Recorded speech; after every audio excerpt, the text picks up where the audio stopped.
జూబ్లీహిల్స్ నియోజకవర్గంలో జరగబోయే ఉప ఎన్నికల్లో తమ సామాజిక వర్గానికి చెందిన వారికే టికెట్ ఇవ్వాలని తెలంగాణ కమ్మ రాజకీయ ఐక్యవేదిక డిమాండ్ చేసింది. మాగంటి గోపీనాథ్ మృతి కారణంగా ఏర్పడిన ఈ ఉప ఎన్నికలో కమ్మ సామాజికవర్గం నుండి బలమైన అభ్యర్థిని గెలిపించుకుంటామని వేదిక ప్రతినిధులు తెలిపారు. సోమాజిగూడ ప్రెస్ క్లబ్లో జరిగిన సమావేశంలో ఈ మేరకు నిర్ణయం తీసుకున్నారు.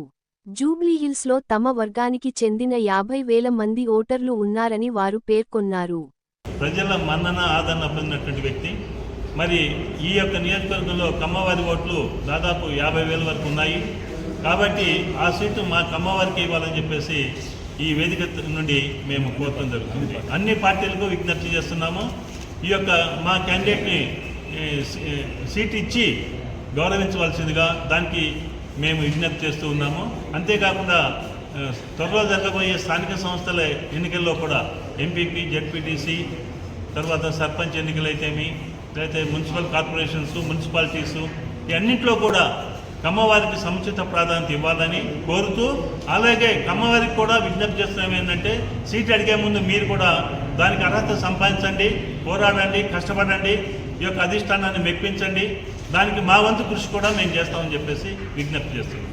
ఇప్పుడు ప్రధాన కారణము మా కమ్మవారికి తెలంగాణ రాష్ట్రంలో రాజకీయంగా సముచిత ప్రాధాన్యత ఇవ్వాలనేటటువంటి అంశంతో ముందుకు రావడం జరిగింది.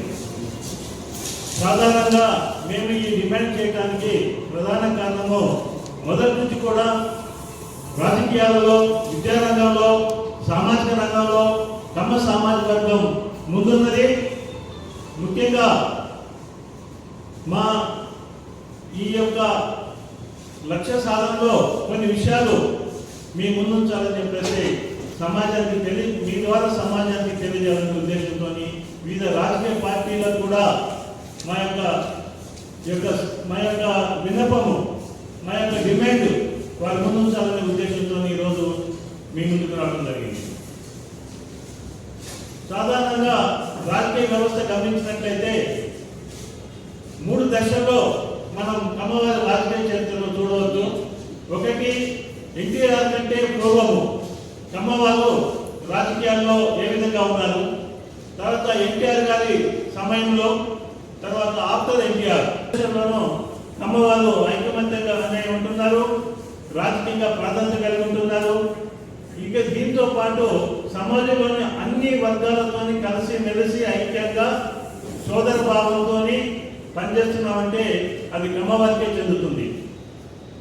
ఎన్టీఆర్ కంటే పూర్వము కమ్మవారు అనేక మంది శాసనసభలో ప్రతినిధులుగా ఉన్నారు.